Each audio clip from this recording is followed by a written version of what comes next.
उत्तर प्रदेश के मेरठ में अमित कश्यप को सांप ने 10 बार काटा। 3 दिवसांपूर्वी ही बातमी आली तेव्हा सापानं डूक ठेवला आणि जाने दुश्मन बनून तो अमितला चावला अशी चर्चा अख्ख्या मेरठमध्ये झाली। अमित कश्यपच्या घरच्यांनी स्वतःच्या डोळ्यांनी त्या सापाला अमितच्या शेजारी पाहिलं। यामुळं त्याच्या घरचे चांगलेच गार झाले। त्यांनी अमितला लगेचच हॉस्पिटलमध्ये दाखल केलं, पण तिथं डॉक्टरांनी त्याला मृत घोषित केलं। 10 वेळा साप चावल्यानं अमितचा मृत्यू झाल्याचं सांगण्यात आलं। पण अमितचा जानी दुश्मन हा साप नाही तर त्याचीच बायको असल्याचं आता पोलिसांच्या तपासात समोर आलंय।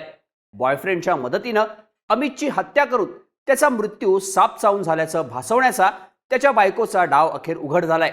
उत्तर प्रदेशातलं मेरठ काही दिवसांपूर्वी गाजलं होतं ते सौरभ राजपूत हत्या प्रकरणामुळे। मुस्कान रस्तोगीनं आपला बॉयफ्रेंड साहिलच्या मदतीनं सौरभचा काटा काढला।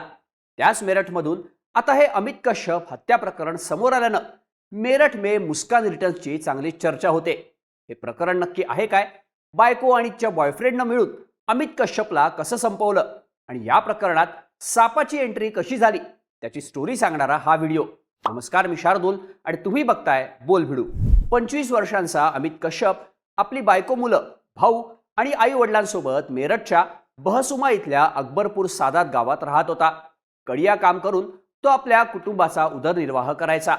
शनिवार 12 एप्रिलच्या रात्री अमित नेहमीप्रमाणे काम संपवून घरी आला। तो सगळ्यांसोबत जेवला आणि आपल्या खोलीत झोपायला गेला। त्याची बायको रविता आणि 3 मुलं दुसऱ्या खोलीत झोपले होते। अमित नेहमी सकाळी लवकर उठायचा, पण रविवारी सकाळी तो खोलीतून लवकर बाहेर आला नाही। त्यामुळे सकाळी 5:30 वाजता त्याच्या घरचे त्याच्या खोलीत त्याला उठवण्यासाठी गेले। त्यांनी अमितला हाका मारल्या, पण अमित काहीच उत्तर देत नव्हता। त्याच्या शरीराची साधी हालचालही होत नव्हती। त्यामुळे घरच्यांना संशय आला। त्यांनी अमितला उठवण्यासाठी त्याला हलवलं तेव्हा त्यांना एकच धक्का बसला। घरच्यांनी अमितच्या अंगाला हात लावताच त्याच्या अंगाखालून एका मोठ्या सापानं फणा बाहेर काढला। त्यामुळे त्याच्या घरचे चांगलेच घाबरले। हा वायपर साप म्हणजेच घोणस किंवा फुरसं असल्याचं त्यांच्या लक्षात आलं। अमितच्या घरच्यांनी सापाला पळवून लावायचा प्रयत्न केला, पण तो साप अमितच्या हाताला दंश करत असल्याचं त्यांना दिसलं। त्यांनी सापाला पळवून लावायचा प्रयत्न केला, पण साप काही केल्या जागचा हलत नव्हता। उलट तो जास्तच आक्रमक होऊन अमितला सारखं चावत होता। तेव्हा अमितच्या घरच्यांनी शेजारच्या महम्मदपूर खेडा गावातून एका सर्पमित्राला बोलवून त्या सापाला पकडलं आणि अमितला ताबडतोब हॉस्पिटलमध्ये दाखल केलं। पण तोपर्यंत खूप उशीर झाला होता। अमितला डॉक्टरांनी मृत घोषित केलं। अमितच्या अंगावर तब्बल 10 ठिकाणी सर्पदंशाच्या खुणा आढळून आल्या। त्यामुळं त्याचा मृत्यू साप चावून झाला असावा असाच प्राथमिक अंदाज वर्तवण्यात येत होता। पण यामध्ये खरा ट्विस्ट आला तो सर्पमित्रानं व्यक्त केलेल्या संशयामुळं। सापाला पकडण्यासाठी अमितच्या घरच्यांनी सर्पमित्राला बोलावलं आणि त्यानं सापाला पकडलं। अमितला साप चावत असल्याचा आणि सर्पमित्रानं सापाला पकडण्याचा व्हिडिओही व्हायरल झाला। पण जेव्हा अमितचा मृत्यू साप चावल्यामुळे झाल्याचा अंदाज वर्तवण्यात आला तेव्हा सर्पमित्रानं एक शंका बोलून दाखवली।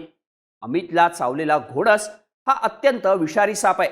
त्यामुळं त्याचं विष जर शरीरात भिनलं तर माणसाच्या तोंडातून फेस येतो। त्यानं ज्या ज्या ठिकाणी चावा घेतला असेल तिथला भाग सुजतो किंवा तिथून रक्त वाहतं। पण अमितच्या बाबतीत असं काहीच झालं नव्हतं। त्याच्या शरीरावर साप चावल्याच्या 10 खुणांशिवाय साप चावल्याची दुसरी कोणतीही लक्षणं दिसत नव्हती। त्यामुळं अमितचा मृत्यू साप चावून नाही तर दुसऱ्याच एखाद्या कारणानं झाला असावा अशी शक्यता त्या सर्पमित्रानं व्यक्त केली। हे ऐकल्यानंतर अमितच्या घरच्यांनाही मृत्यूबाबत संशय आला आणि त्यांनी बहसुमा पोलिसांना याबाबत माहिती दिली। तेव्हा पोलिसांनी अमितचा मृतदेह ताब्यात घेऊन तो पोस्टमॉर्टमसाठी पाठवला। पोलिसांनीही सुरुवातीला साप चावल्यामुळेच अमितचा मृत्यू झाल्याचा अंदाज वर्तवला होता। या दरम्यान पोलिसांनी अमितच्या घरच्यांची आणि शेजाऱ्यांची चौकशी केली। तेव्हा त्यांच्या चौकशीत यामागं हत्येचा अँगल असल्याचा संशयही पोलिसांना आला। अमितची बायको रविताचं अमरदीप नावाच्या एका मुलासोबत अफेअर असल्याचा संशय अमितची आई आणि शेजाऱ्यांनी व्यक्त केला होता। त्यामुळं पोलिसांना रवितावर संशय आला होताच, पण पोलीस पोस्टमॉर्टम रिपोर्टची वाट बघत होते। अखेर बुधवारी अमित कश्यपच्या मृतदेहाचं पोस्टमॉर्टम रिपोर्ट समोर आला आणि पोलिसांचा संशय खरा ठरला। अमितचा मृत्यू साप चावून झाला नव्हता तर त्याची हत्या करण्यात आली होती। अमितचा मृत्यू हा गळा दाबून आणि गुदमरल्यामुळे झाल्याचं पोस्टमॉर्टम रिपोर्टमध्ये सांगण्यात आलं होतं. तसंच अमितच्या शरीरात सापाचं विष कुठंही पसरलं नव्हतं. त्यामुळं जरी त्याच्या अंगावर साप चावल्याच्या खुणा असल्या तरी अमितची आधी हत्या करण्यात आली होती आणि मग त्याच्या अंगावर साप सोडण्यात आल्याचं पोलिसांच्या लक्षात आलं. पोलिसांनी लगेचच अमितची बायको रविताला ताब्यात घेऊन तिची चौकशी सुरू केली. तेव्हा रवितानं आपण आपला प्रियकर अमरदीपच्या मदतीनं अमितची हत्या केल्याची कबुली दिली. रविता आणि अमरदीप या दोघांच्याही चौकशीत अमितच्या हत्येचा एक खतरनाक प्लॅन समोर आला, जो मुस्कान रस्तोगीनं आपल्या नवऱ्याला मारण्यासाठी केलेल्या प्लॅनपेक्षाही भयंकर होता. अमित आणि अमरदीप हे दोघंही एकाच गावात राहणारे, दोघंही कडिया काम आणि टाईल्स लावायची कामं करायचे. त्यामुळं दोघंही एकमेकांना चांगलेच ओळखत होते आणि त्यांची चांगली मैत्रीही झाली होती. गेल्या वर्षभरापासून अमरदीपचं अमितच्या घरी येणं जाणं होतं. तेव्हा अमरदीपची रविताशी ओळख झाली आणि गेल्या 6 महिन्यांपासून त्यांचे अनैतिक संबंध सुरू झाले होते. ते एकमेकांशी फोनवरून बोलायचे, एकमेकांना बाहेर भेटायचे. त्यामुळं गेल्या काही दिवसांपासून अमितला त्यांच्या प्रेम प्रकरणाबद्दल संशय आला होता. अमितची आई आणि शेजाऱ्यांनाही त्यांच्या संबंधांबद्दल कुणकुण लागली होती. यावरून अमितनं अनेकदा रविताला जावंही विचारला होता. तर अमरदीपशीही अमितची अनेकदा भांडणं झाली होती. 20 मार्चला अमित आणि अमरदीपमध्ये जोरदार हाणामारी झाली होती. त्यात अमितनं अमरदीपचा हात कापला होता. तेव्हा अमरदीपच्या हाताला 13 टाके पडले होते. अमितनं अमरदीपच्या मागावर काही माणसंही ठेवली होती. या सगळ्यामुळं अमरदीपचा अमितवर राग होताच. त्यातच अमित आपल्याला मारहाण करत असल्याचं, जीवे मारायची धमकी देत असल्याचं रवितानं अमरदीपला सांगितलं होतं. एकदा अमित आणि रविता फिरायला गेले होते, तेव्हाही त्यांच्यात भांडणं झाली.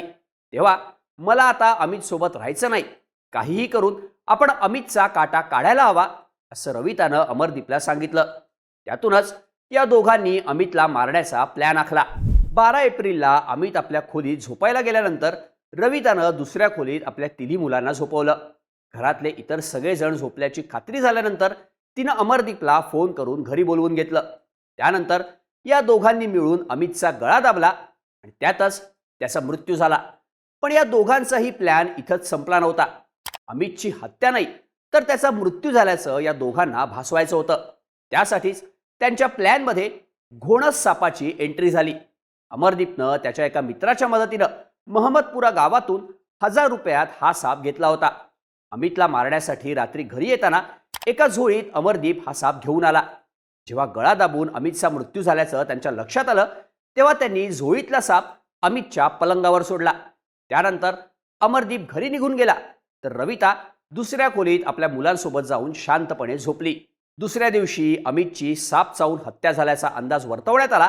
तेव्हा या दोघांनाही आपला प्लॅन सक्सेसफुल झाल्याचं वाटलं. पण सर्पमित्रानं व्यक्त केलेल्या शंकेमुळं आणि पोस्टमॉर्टम रिपोर्टमुळं त्यांचं बिंग फुटलं आणि त्यांना अमित कश्यपच्या हत्येप्रकरणी अटक झाली. दरम्यान रवितानं पोलिसांना दिलेल्या जबाबानुसार अमित तिला चुकीच्या गोष्टी करायला भाग पाडत होता. तिने नकार दिला तर तो तिला मारहाण करायचा. तसंच तुला आणि अमरदीपला मारून टाकेन अशी धमकीही तो देत होता. त्यामुळं आम्ही दोघांनी मिळून त्याच्या हत्येचा प्लॅन केला. अमरदीपनं गळा दाबल्यावर अमित त्याला विरोध करायला लागला.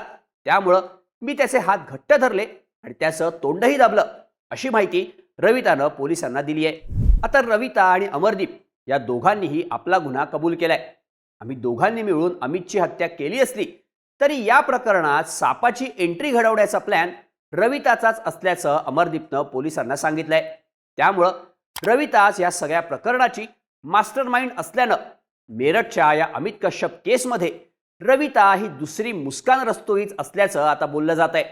या संपूर्ण प्रकरणाबद्दल तुम्हाला काय वाटतं? याबद्दलच्या तुमच्या प्रतिक्रिया आम्हाला कमेंट करून नक्की सांगा आणि अशाच माहितीपूर्ण व्हिडिओजसाठी बोलबिडूच्या यूट्यूब चॅनलला सबस्क्राईब करायला विसरू नका.